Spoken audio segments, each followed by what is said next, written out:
Interesting development this week when it was revealed that in October 1997, Tony Blair met with Paddy Ashdown, Peter Mandelson, and a politician to offer the Liberal Democrats 2 cabinet seats. This is presumably so he could turn around and say, "Oh, yeah, why does the loony always sit next to me?" I spoke to Mr. Blair, and I said, "Tony, why are you doing this? What's it for?" And he said, "Look, Paddy, I've only got a majority of about 180. That's pine nuts." I said, "Don't you mean peanuts?" He said, "This is New Labour, Paddy. And pay attention or I won't let you put your clothes back on." He said, "Paddy, let me tell you what being in government's all about. It's about staying in government. And if we want to stay in government, we need to make it almost impossible for anyone to get us out. That's the first bit."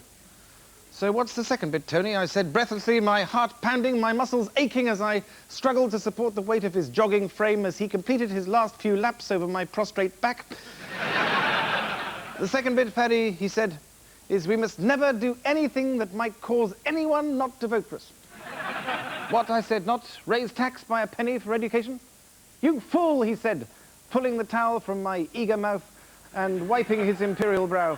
"And risk losing the votes of those whose only thought is how much of their hard-earned internet startup share options might be wasted on someone else's children? If we wanted to, we'd use some of the massive surplus we're building up. But as it happens, we don't want to, as that's already earmarked as a pre-election bribe to make sure we get in again, so we can get on with the business of not doing anything to risk losing the election after that." But, no, there's more. "But not for me, for Charles Kennedy, though. But what of the less well-off?" I said. "Imbecile," he replied, relieving himself copiously over my pathetically grateful face. "They'll vote for us anyway. They'll vote for us anyway. Who else is there?" And at that moment, I suddenly realized my life had meaning.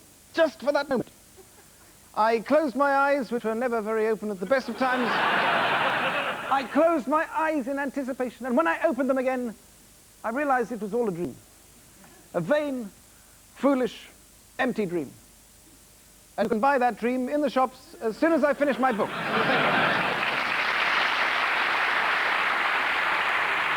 Hello. Rye, grin, chuckle, raise eyebrow. Oh, winter again. My, don't this series fly by? And you're saying to yourself, hey, bugger all to do in December. But, as usual, rub hands. Wrong! Because with the nights drawing in and most of your summer filming and personal appearances out of the way, it's time to pull out all those tired old Christmas gift ideas. Carefully remove last year's price tags. Find yourself a convenient daytime chat show. Personally, I prefer Richard and Judy, but Gloria Hunniford will do at a pinch. And start plugging. Now, a useful tip I picked up from Bill Sourbuts. Never call a spade a spade. It's much more likely to catch an exhausted Christmas shopper's eye if you paint it yellow and rename it Alan Titchmarsh's revolutionary new soil distribution system as seen on television. Calendars are, of course, a very reliable, hardy perennial. Have a look at this one. A real beauty. Alan Titchmarsh's compost year. Graphed on some hybrid photos, a tiny sprinkling of text around the bottom, and just look at that. Eat your heart out, Charlie Dimmock. Now, if you're fond of old chestnuts, you can't beat a Commoner Garden magazine. There we go. Terrific croppers these, and very easy to cultivate. Take a few carefully selected cuttings from the best of your newspaper columns and watch them grow week by week into a dazzling display of naked greed. And finally, don't neglect your videos.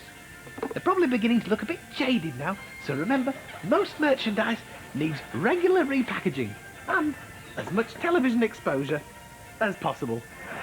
A bit like me, really.